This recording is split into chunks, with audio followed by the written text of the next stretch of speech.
Hello. Thank you for being here for this Surfliner review of Comet Sprint 34, Daylight Sprint 6, and Lark Sprint 9. This is our second sprint in the summer 2024 work cycle. Our sprint goals included work done on Comet's collection metadata, a Daylight developer work environment and documentation, and to deploy a demo app for Lark.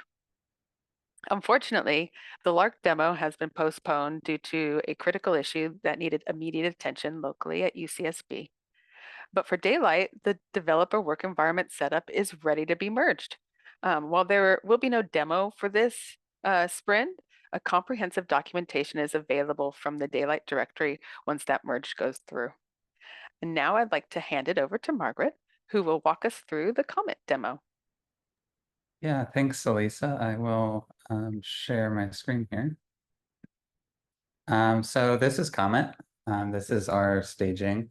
There's a couple things that I want to demo right off the bat related to just the dashboard interface.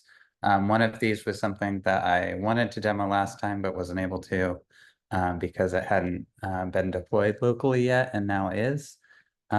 So I will go, actually, I want the objects page for this. I will go into objects, and I just want to highlight these different columns that we have here in your objects.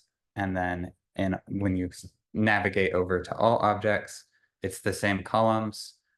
We've revised some of the labels here. This used to say pub status, now it says publication status. This one used to just say status, which was confusing when you also had publication status to just have status. So it's been renamed to workflow status. And in review, completed in some places appeared as published, which was confusing because we also have this published, so it's now completed. So just little terminology changes and making this interface look the same regardless of which tab you were in. That was something that was done near the end of last sprint, but we weren't able to demo last time. This sprint, there's a somewhat related, I guess not that related change in collections, but still involving the dashboard interface. There's this filter collections menu. It used to be that when you picked an option here, it would just filter your collections instead of filtering all of the collections that are in Comet. And we have now fixed that so that when it does this filter, it's now filtering over all of the collections instead of just yours. There used to be a my in this URL. It was dashboard my collections. And now it's just dashboard collections. So that work was done this sprint. We have some more work that's currently waiting to be merged. We didn't merge it because we didn't want to mess up the demo, but it is ready and going to be merged very shortly. To actually break out collections right now into two different groups. Right now, we have projects and user collections, which are both appearing here in the same interface, and we want projects to be in their own section. So Longshoe's done some really great work to break that out so that you'll have collections and then you'll have projects here. There's a lot more work to be done there that we're still filing tickets for. So you can expect that to be probably the focus of the next Comet demo for the upcoming sprint as we continue working on that.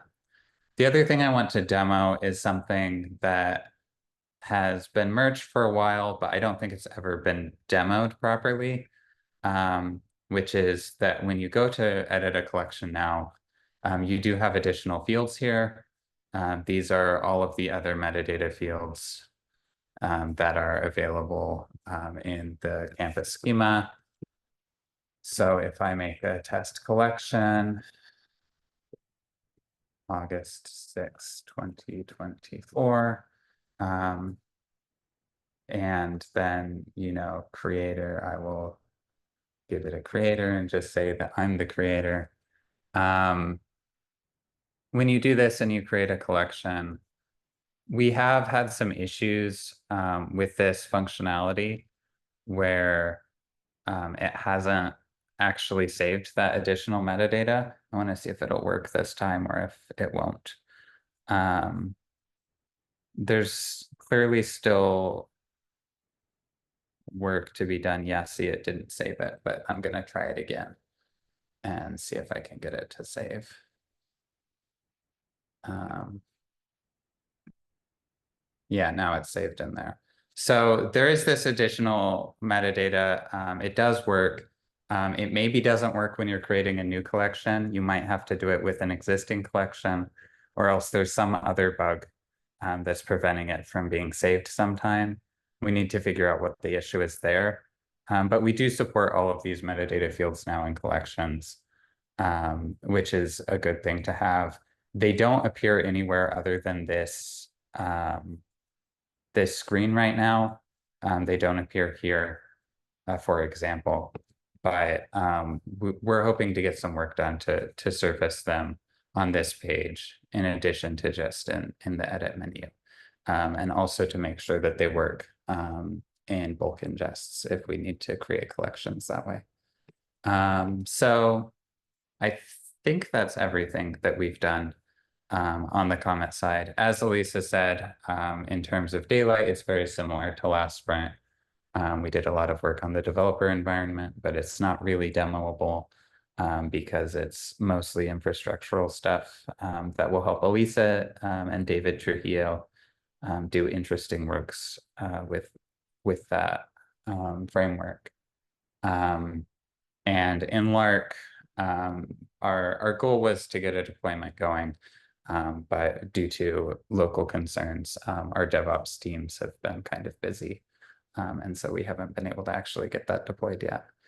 So that's all stuff that's upcoming, hopefully for the next sprint that you'll see. But I think that's everything I have. Excellent. Thank you. Yeah, so we're looking forward to that next sprint to get back to some of these goals that we had for this one. But that concludes our sprint review for our second work cycle sprint in 2024.